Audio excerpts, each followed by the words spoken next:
सेहत की बात क्वालिटी के साथ हम कुछ सवालों के जवाब लेकर आते रहे हैं पिछले 4-5 दिनों से। सवाल होते हैं, अटेंडेंस क्यों हॉस्पिटल में कम? किसी भी हॉस्पिटल में जब भी क्राउड बढ़ जाएगा, इन्फेक्शन के ज्यादा चांस है। आपको याद होगा कोविड के दौरान लॉकडाउन यानी कि इन्फ्लुएंजा हो, जिसको सर्जरी की होगी, जिस पेशेंट को, अगर उसको ज्यादा अटेंडेंस आए, इन्फेक्शन होने का एहतमाल ज्यादा है, कॉम्प्लिकेशन होने का एहतमाल ज्यादा है और इन्फेक्शन स्प्रेड होने का एहतमाल होता है। इसलिए अटेंडेंस पर रोक जरूरी है और उनकी टाइम भी जरूरी है, क्योंकि पेशेंट को रिकवरी चाहिए, रेस्ट चाहिए।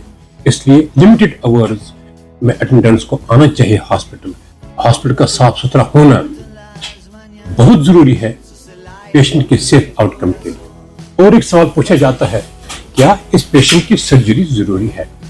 देखो, सर्जरी उस पेशेंट में की जाती है जब हम देखते हैं कि फायदे ज्यादा हैं और खतरात कम, यानी कि बेनिफिट्स आउटवे द रिस्क्स। ये बहुत जरूरी है कि इस पेशेंट को सर्जरी करनी। कुछ कंडीशंस में बहुत जरूरी है, वो सर्जन ही डिसाइड करता है, लेकिन सेकंड ओपिनियन के बारे में पूछते हैं। हाँ, कॉन्फिडेंट डॉक्टर जो होते हैं वो बोलते हैं, हाँ दूसरे डॉक्टर से मशवरा ले लो, दूसरी ओपिनियन ले लो। और जो है अच्छे हॉस्पिटल हैं वो जरूर उस पेशेंट को बोलते हैं कि आप इससे आगे जो अगर कोई अच्छा हॉस्पिटल है वहां से ओपिनियन ले लो। अगर वो भी बताएंगे कि यह सर्जरी जरूरी है, सर्जरी के लिए जाना पड़ता है उस वक्त। कभी कभी इमरजेंसीज में भी सर्जरीज करनी पड़ती है जिंदगी बचाने के लिए। इमरजेंसीज को प्रायोरिटी क्यों? लाइफ इंपॉर्टेंट, लेकिन इन्फ्लुएंस।